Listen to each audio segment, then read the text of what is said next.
ஓகேவா? கீழே மேலே அப்படிதான் அப்படியே போ ஃப்ரெண்ட்ஸ். கிட்டத்தட்ட பார்த்தீங்கன்னா 50 கிலோ கேரை. இது எல்லோ ஃபின் சூடா கேரை மீன் சொல்லுவாங்க. இது எப்படி வெட்டுறதுன்னு சொல்லிட்டு பெரிய வீடியோவில் வந்து பாருங்கள். வேறு லெவலில் இருக்கும். போன்லெஸ் பண்ண போகிறேன். கேரை மீன் ஃப்ரெஷ்ஷு ரொம்ப ரொம்ப நல்லது உடம்புக்கு.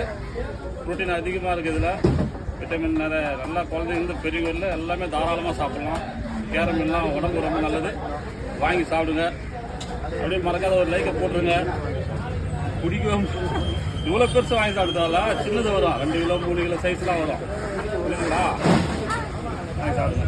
அப்போ நான் அப்படி சுற்றி ஒரு ரவுண்ட் என்ன அப்படி இப்போ ஒரே இடத்துல இருக்கு. இறக்கணும் அப்படியே. ராஜாண்ண உசரத்தில் மீன் எந்த பிடிக்க முடியல. காட்டணும்ல அவரு. இறக்கணா கீழே இறக்கணா. போட்டோ எடுத்துக்கலாம். நான் இது ஒன்று